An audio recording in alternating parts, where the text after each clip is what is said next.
Salut les amis, bon, petite vidéo comme vous avez vu dans la description. On a enfin reçu le verdict final de l'assurance. J'attendais ça depuis maintenant presque un an.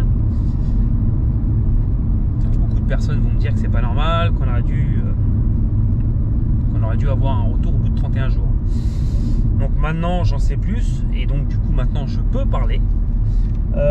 C'est que la France, avec tout leur groupe d'assurance française, arrivait à un certain on va dire budget. Donc clairement c'est ce qui m'avait dit l'expert qui fait partie des budgets hors du commun des mortels, personne lambda on va dire. Dès qu'on dépasse un seuil, donc de mémoire qui est de 49 000 €, on n'est plus soumis au délai d'assurance standard, c'est-à-dire 31 jours en cas de vol, en cas d'incendie ou d'inondation, mais on a un délai qui peut avoisiner les 24 mois. Puisque quand il y a des sommes comme ça en jeu, ils traînent, ils cherchent, voilà. Donc je ne vais pas vous cacher, depuis le départ, ça pue la merde. Voilà, clairement, hein, c'est le terme exact, ça pue la merde, puisque j'ai, grâce à des amis à moi, des abonnés qui sont du milieu qui m'ont contacté, en fin de compte qui ont vérifié mes conditions générales, etc.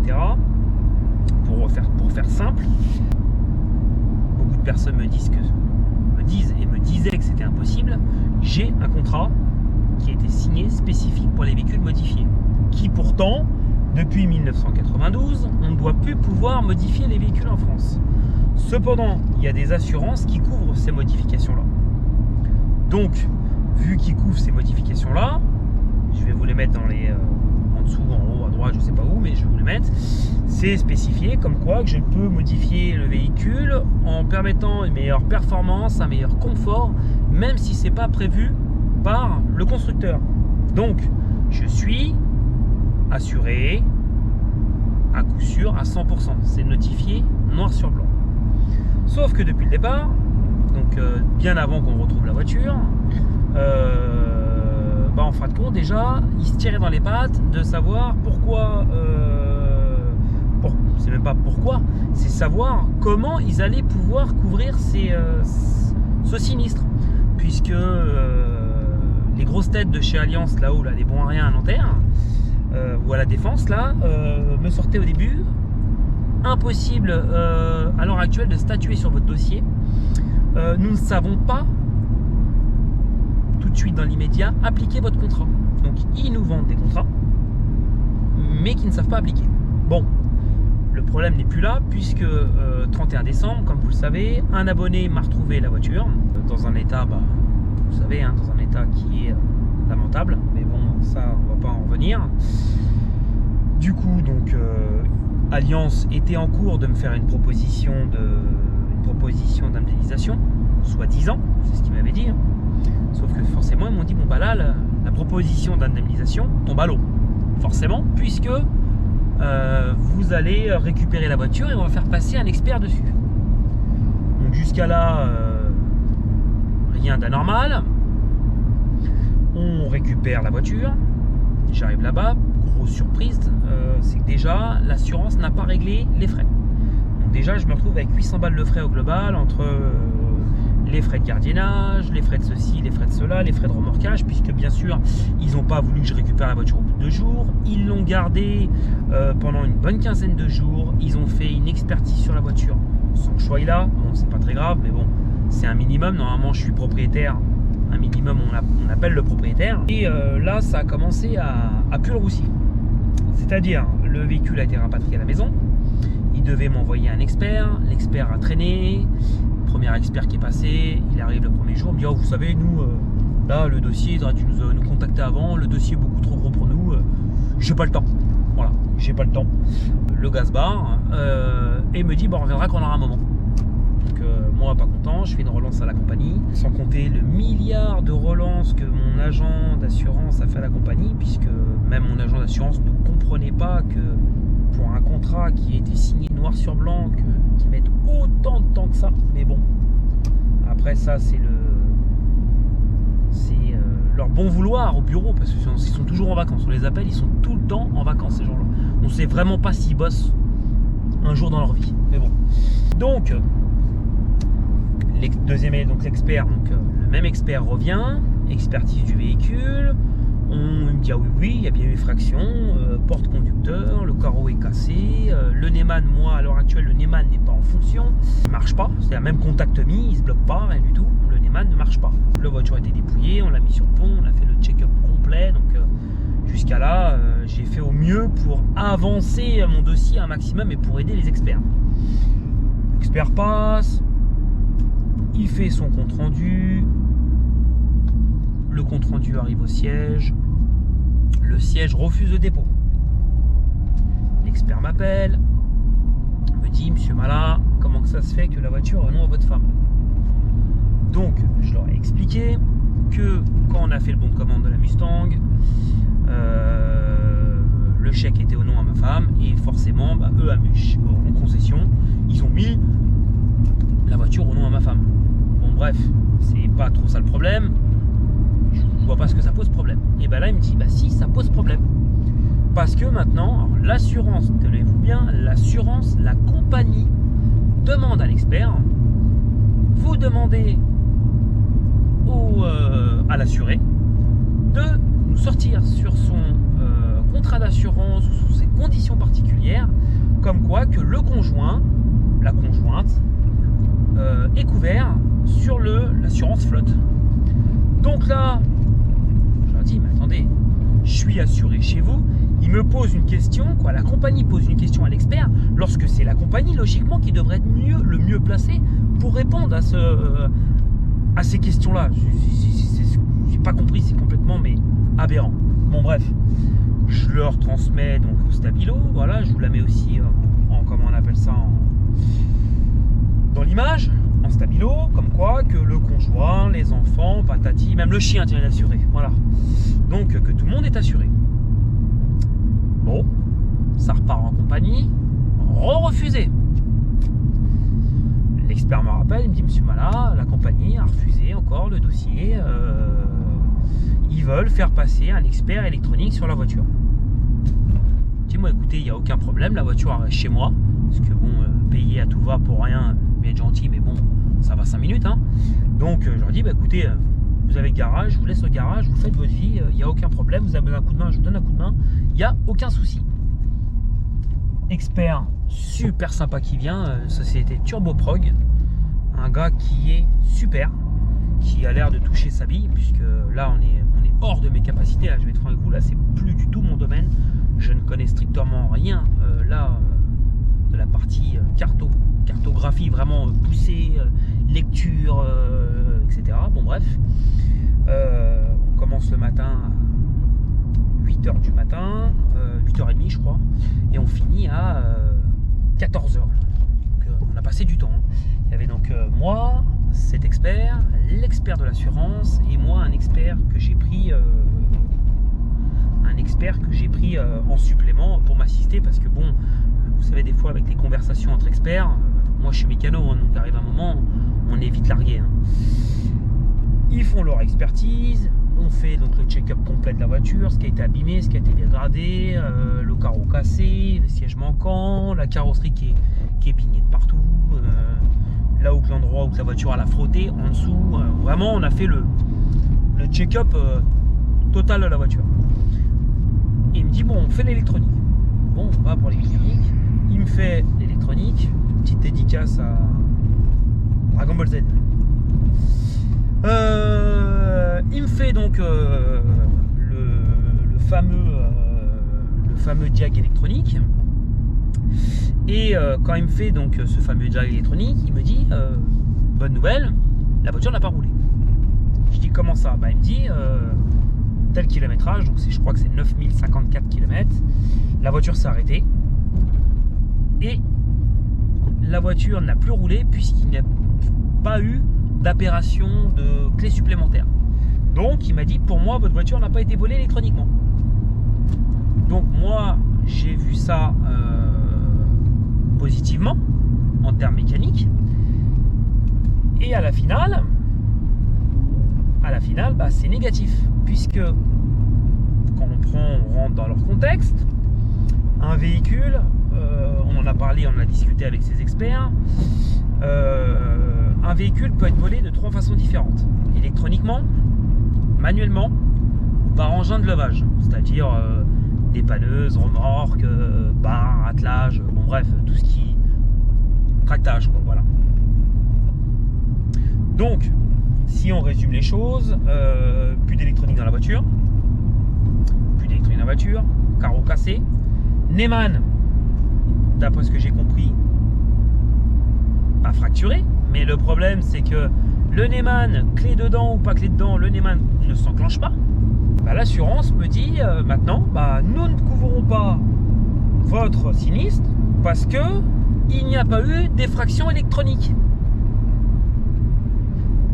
Donc je leur dis, ok, d'accord, mais alors s'il y a une effraction mécanique, ça se passe comment? Ils me répondent, il n'y a pas eu d'effraction électronique, on ne vous couvre pas le vol. Alors je sais qu'il y a des années en arrière, les assurances posaient problème quand il y avait des effractions électroniques. Ils ne couvraient pas parce qu'il n'y a plus de traces d'effraction mécanique. Moi c'est le contraire, donc j'ai des traces mécaniques. Il n'y a pas de traces électroniques, puisque d'après ce que j'ai compris, ça aurait été fait ça, ce qu'on peut dire, à l'ancienne. En gros, il ne me couvre pas. Voilà. Donc, pour le moment, j'ai pas de retour plus que ça. C'est interminable ce virage. J'ai pas de comment on appelle ça, de retour plus que ça. J'ai un ami de la chaîne Freddy qui va se reconnaître, qui m'a mis en contact avec Julien Courbet. Ça va peut-être rigoler, mais bon, ça peut peut-être m'aider. Donc je les ai contactés ce matin. Ils vont voir s'ils peuvent me prendre mon dossier en main. Après, niveau avocat, on a déjà fait le point. C'est que malheureusement, sur des dossiers aussi lourds et aussi chers, donc si je passe au tribunal, donc c'est faisable, mon dossier va s'ouvrir. Ça va me coûter tellement cher en frais, puisque vous allez rigoler, mais là on m'a annoncé donc 3-4 000 d'avocats, 1500 d'experts judiciaires, 1500 à peu près d'huissiers. Et il faut savoir, sur une procédure comme ça, si par bonheur je gagne, et malheureusement je suis perdant, puisque les avocats spécialisés dans les assurances prennent entre 10 et 20% sur la somme récupérée. Donc imaginez-vous, demain on me dit votre voiture on vous la rembourse intégrale, ce qu'il faut arrêter de rêver, mais bon, 95 000, 20%, je vais pas calculer, je vous mettrai le chiffre, mais c'est exorbitant. Le prix limite, c'est, on a calculé avec l'avocat, on a calculé avec mon cousin, on a mis tout sur papier, ça me reviendrait moins cher limite à l'heure actuelle de dire je laisse tomber et je répare la voiture moi-même que d'aller au tribunal. Et je parle d'un avocat, on va dire de famille, un avocat qu'on connaît. Donc au début j'avais regardé avec monsieur Benezra, qui est avocat d'AutoPlus. C'est un bras, c'est une opération à 20-25 000. Donc maintenant c'est me dire qu'est-ce que je vais faire, puisque on a joué nos cartes, on a joué toutes nos cartes. Mon agent d'assurance, le pauvre, il m'a aidé, il a poussé depuis le départ tant bien que mal à essayer de faire valoir mes garanties qui sont là. C'est ça le problème, ils sont là, ils sont notés noir sur blanc, mais voilà. On a vérifié avec lui au niveau des vols s'il n'y avait pas de petit astérix, parce qu'ils sont champions du monde dans les astérix, les assurances comme les banques, voir s'il n'y avait pas des exclusions. Donc ils ont vérifié. J'ai un Stéphane qui va se reconnaître, un abonné qui est spécialisé aussi dans les assurances, qui a vérifié mon contrat. Il n'y a pas d'astérix sur le vol, il n'y a pas de contre-indication, c'est-à-dire un vol c'est un vol, peu importe. Il n'y a pas couverture vol sauf électronique, sauf mécanique, ou sans effraction, ou avec effraction. Un vol, en gros, dans mon contrat, un vol c'est un vol. Mais bon, comme depuis le départ, mon contrat, ils ne savent pas le lire, ils ne savent pas l'appliquer, bah, je suis dans la merde. Voilà, clairement, je suis dans la merde. Je me retrouve avec une voiture en panne dans la cour. Et je me dis, qu'est-ce que je fais? Donc on a mis, il n'y a pas 36 solutions. Je vais attendre de voir si Julien Courbet me rappelle, j'espère d'ici 10-15 jours. S'il me rappelle qu'il prend le dossier en charge et que ça pourrait donner un coup de pouce, tant mieux. S'il n'y a aucune possibilité, puisque là je suis en train de cramer mes dernières cartes, hein, c'est le cas de le dire, hein, on arrive bientôt à 1 an de procédure. Là on est au mois de mai. Là on arrive à presque 1 an de procédure, sans compter ce que ça m'a coûté, parce que pas de véhicule de prêt, pas de ceci, pas de cela. Il a fallu que je rachète une petite Twingo en attendant pour pouvoir me déplacer, parce que bon, sans voiture je fais quoi? Les frais, bref, tout ça, je m'assis dessus, c'est perdu, hein. Sans compter que j'ai payé, bon, même si c'est dans la flotte, j'ai payé mon assurance, qui en fin de compte, j'ai payé une assurance qui ne me couvre pas. Donc, bravo Alliance, assurance de merde, je dis haut et fort, ne pas s'assurer chez eux, c'est une assurance de merde. Je l'ai su bien trop tard, mais beaucoup de personnes me l'ont dit, chez Alliance c'est une catastrophe. C'est pas le premier dossier comme moi qu'ils ont, que ça soit en voiture, en maison, en tout, hein. Apparemment c'est une catastrophe. Donc champion du monde. Si on peut essayer au contraire de ne pas leur faire de la pub, si vous êtes chez Alliance, barrez-vous, je vous conseille fortement, parce que tant que ça va, ça va, hein. Quand j'ai eu mon carton, que je me suis fait rentrer dedans, il n'y a pas eu de problème, 6000 balles, allez, c'est rien, on y va. Et là, il faut commencer à sortir un peu plus de pépettes, alors là, ça pique. Là, ils veulent rien savoir. Donc voilà, donc maintenant, je me dis, il me reste plus que 2 choses à faire. Soit si j'ai pas de possibilité, je la remets en route au fur et à mesure. Donc ça va que j'ai énormément, c'est prétentieux, mais j'ai beaucoup de connaissances aux États-Unis, j'ai des partenariats aux États-Unis, donc ça me coûtera quand même moins cher de retaper la voiture, parce que forcément si je la retape, je vais pas la remettre d'origine, hein, parce que les moteurs en porcelaine on va éviter. Donc j'avais pensé, si je la refais, je ressors le bas moteur qui est dedans, je le ramène où je l'avais fait faire, qui me le vérifie, voir s'il est rattrapable ou pas. Ça je sais pas, et c'est ce qui va me saigner ou pas me saigner, puisque s'il est rattrapable, je gagne 7000 €. S'il n'est pas rattrapable, on peut rajouter 7000 € à la facture. Après, pour tout ce qui est babiole, tout ça, donc là comme je suis en train d'ouvrir ma boutique, donc j'ai plein de petits accessoires que je vais pas payer, mais j'aurai des tarifs préférentiels. J'ai un abonné qui m'avait contacté sur Insta, qui devrait se reconnaître, qui m'avait trouvé une Mustang dans le 95, même couleur que moi, qui était complètement pliée, mais il y avait les sièges dedans et il y avait le moteur qui était encore dedans. Donc si je peux essayer de récupérer, voir avec lui, récupérer, mettons le siège, des pièces, des conneries, bon, voilà. Donc au pire des cas, s'il n'y a pas le choix, on rachètera 2 sièges aux States, et puis voilà, hein, parce qu'en France ils vendent le siège en 10 morceaux, on ne sait pas pourquoi, hein. Merci la France et les taxes.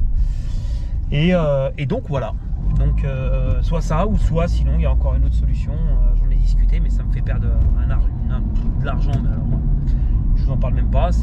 On a fait plus ou moins estimer la voiture. À l'heure actuelle, la voiture vaut à peu près 65-68 roulants. Je parle pas préparé, hein, je parle d'origine. Et là, avec juste dans cet état-là, on a vu en équivalence dans les 30-35 000. Donc la revendre à ce moment-là à un pro, et puis s'il a envie de lui se débrouiller de son côté, il a refait. Voilà. Franchement, je sais pas du tout. Je sais pas du tout ce que je vais faire. Je suis complètement perdu. Donc voilà, c'était surtout pour vous donner un petit peu de retour, parce que j'ai beaucoup de personnes qui me demandent sur Insta tout ça, où c'est que c'en est. Voilà, c'est tombé aujourd'hui. Donc pour le moment, je pense que ça sera fermé définitif. Il n'y aura pas de prise en charge d'assurance. En même temps, j'ai pour pas les foutre dans la merde. J'ai des concessions, il va se reconnaître. J'ai des concessions que j'avais eu au téléphone qui m'avaient dit de toute façon, moi j'ai discuté avec les experts qui ont expertisé ta voiture, ils ne te couvriront pas la voiture. Donc ça, il y a de ça, il m'a dit ça il y a à peu près 3-4 mois en arrière. Il savait déjà, il m'a dit de toute façon tu ne seras pas couvert. Ils ne te couvriront pas la voiture. Il me l'avait dit, il n'a pas tort. Voilà. Moi j'étais buté en me disant bah c'est noté noir sur blanc, c'est noté noir sur blanc. Il m'a dit ils trouveront une faille, ils trouveront quelque chose, mais ils ne te couvriront pas la voiture. Et en gros bah, c'est ce qui se passe maintenant. Donc voilà, donc faites très attention avec les assurances. Moi ça m'arrive à moi, donc c'est chiant. Je suis pas milliardaire, hein, voilà, hein. Je suis pas malheureux, je suis pas milliardaire. Mais c'est chiant. C'est chiant parce que bon là il va falloir que je ressorte un billet. Hein. Je vais pas avoir le choix pour la mettre en état. Donc on va le faire au fur et à mesure, petit à petit. Et puis parce qu'il y a du boulot, il va falloir que je vérifie tout, que je reprenne tous les faisceaux électriques, que je reprenne vraiment tout. Je vérifie tout quoi, en fin de compte, avant de. Puisque là du coup, à la base, de base, c'était une voiture qui était prévue à garder pour la boutique, puisque c'est entre parenthèses la vitrine quoi, de cette boutique qui arrive là prochainement. Et bah, de toute façon, voilà, là si je la récupère, quoi, si je suis obligé de la remettre en route, bah, je la remettrai en route et puis je ferai les choses dans les règles et puis on recommencera tout à zéro. C'est chiant de devoir faire ça 2 fois. Et bah, on va recommencer et puis voilà. Donc voilà les amis, voilà, comme on dit, quand tu finis une mauvaise année, tu la rends qui aussi bien. Bah 2021 c'est une année de merde, on continue dans la merde, la chaude à deux, avec les deux pieds joints dedans. Voilà, bon il y a pire, c'est que du matériel, on est d'accord. C'est ce que à l'heure actuelle, c'est ce que je suis en train de me dire. On voit que c'est vraiment, bah c'est vraiment là qu'on voit si les assurances sont bonnes ou pas. C'est quand ils sont au pied du mur, parce que là on est dans le meilleur cas de figure. Imaginez-vous que demain j'écrase quelqu'un, je tue quelqu'un et ils me refont le même cinéma. Oui mais on a un contrat, mais on n'est pas sûr que c'est couvert. On fait quoi? Comment que ça se passe? Ouais, je dis chapeau Alliance, hein. Chapeau. Vous êtes belle bande. On va s'arrêter là. Après vous me dire, il est mal poli. Donc voilà les amis, on a fini notre petite vidéo. Il est tard, il est 21h. Ouais. Il commence à faire nuit. Je vais profiter que je suis sur la route pour refaire cette vidéo. Comme ça me fait... j'ai fait une pierre deux coups. Et donc bah maintenant il n'y a plus qu'à attendre ces 15 jours là. On verra si Monsieur Courbet veut bien prendre mon dossier en main et puis essayer de leur foutre la pression. En médiatisant un peu ça, peut-être que ça va bouger un peu, je sais pas. Et sinon, bah, on va remettre les mains dans la merde et puis on va rattaquer. Après, il y a une autre solution, sinon, faut essayer de trouver des cagoules, des armes, faire 2-3 braquages. Non, je rigole. Non, mais bon, voilà quoi, c'est compliqué, c'est chiant quoi. C'est qu'on se dit, voilà, la voiture, je l'ai pas volée, j'ai travaillé. J'ai investi de l'argent, j'ai investi du temps. C'est un projet bah, quand même qui a duré 1 an, sans parler de toutes les galères qu'on a eues sur cette auto. Je me dis voilà, au bout d'1 an de projet, fini, on avait tout fini la voiture et là je me retrouve à zéro, pas de couverture d'assurance, rien. Même là, en fin de compte, là je roule avec les voitures du garage, je me dis bah limite, est-ce que je suis assuré quoi? Est-ce que je suis assuré? C'est la question que je suis en train de me poser. Parce qu'à la finale, bah, je me dis bah, j'ai payé pendant tant d'années pour rien. Pour rien du tout. C'est ce que je me dis. Bon les amis, je vous retiens pas plus. Je vous tiens au jus. Je vous tiens au jus donc sur l'avancée de ce dossier. De toute façon, je pense que je vous referai une petite vidéo d'ici 15 jours, 3 semaines. Le temps aussi que moi je réfléchisse parce que bon, il va falloir que je me décide de savoir ce que je vais faire de cette voiture. Si je la refais, si je la refais pas. Là franchement c'est trop frais encore. Je sais pas trop où je vais mettre les pieds. On va voir. Voilà. Bon. À la prochaine les amis, ciao.